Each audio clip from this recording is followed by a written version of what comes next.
हमारी आज की कहानी स्वामी विवेकानंद और एक वेश्या की है। ये कहानी तब की है जब वह भारत में ही रहते थे और इतने प्रसिद्ध नहीं हुए थे जितने कि बाद में हुए थे। उन्होंने विदेश यात्रा भी नहीं की थी। उस समय वह जयपुर में ठहरे हुए थे। वहाँ के राजा स्वामी विवेकानंद के बहुत बड़े भक्त थे। वह उनकी दिल से इज्जत किया करते थे। इसीलिए राजा ने स्वामी विवेकानंद जी को अपने महल में बुलाया। उस समय की ये रस्म थी कि जब भी किसी मेहमान को बुलाया जाता था तो उनके स्वागत में नाच गाने का प्रबंध किया जाता था।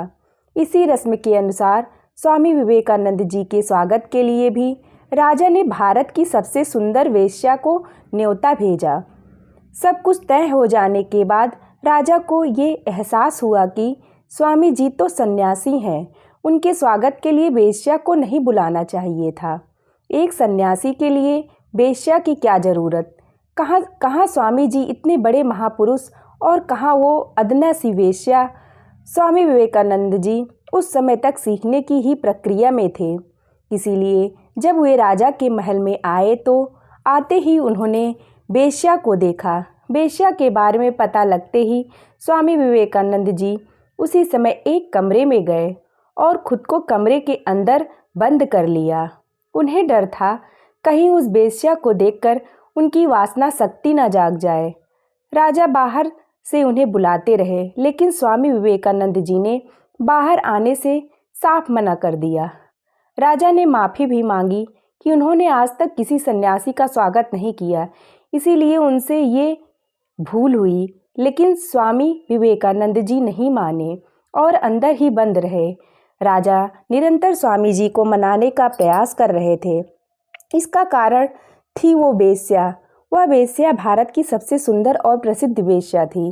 अगर उसे वास भेजा जाता तो ये उसका अपमान होता। राजा बुरी तरह फंस चुके थे। उन्हें समझ नहीं आ रहा था कि वह इस स्थिति में क्या करे, कैसे निजात पाए इस समस्या से। वेश्या को जब इस बारे में पता चला तो उसने एक गाना गाना शुरू किया। उस गाने में उस वेश्या ने कहा कि उसे पता है कि वो उनके लायक नहीं है, लेकिन वो तो थोड़ी दया दिखा सकते हैं। वो तो सड़क की धूल भर है, पर उसके लिए वो निर्दयी क्यों है? वो तो अज्ञानी है, पापी है, लेकिन स्वामी जी तो ज्ञानी है। उन्हें एक वेश्या से कैसा डर? इतना सुनने भर की ही देर थी। स्वामी विवेकानंद जी को इस बात का आभास हुआ कि वो डर क्यों रहे हैं। एक वेश्या से उन्हें किस बात का डर है? ऐसे तो छोटे बच्चे डरा करते हैं।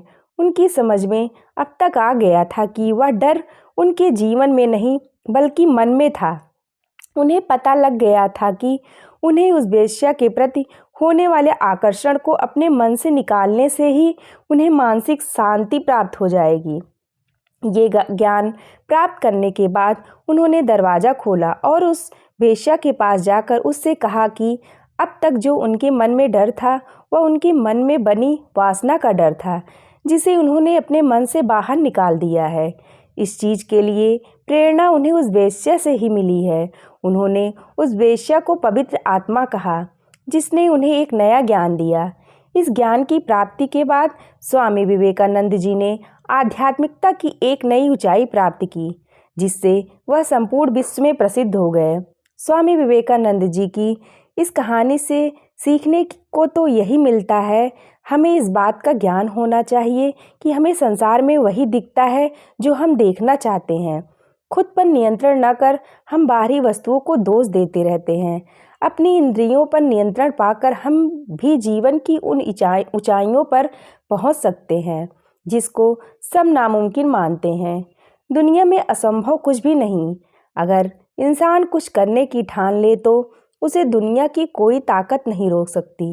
बस उसे अपने लक्ष्य की जानकारी स्पष्ट तौर पर होनी चाहिए। खुद को कभी भी कमज़ोर नहीं समझना चाहिए।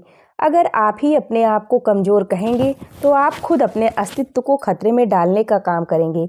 खुद पर विश्वास रखें और हर परिस्थिति का सामना करें।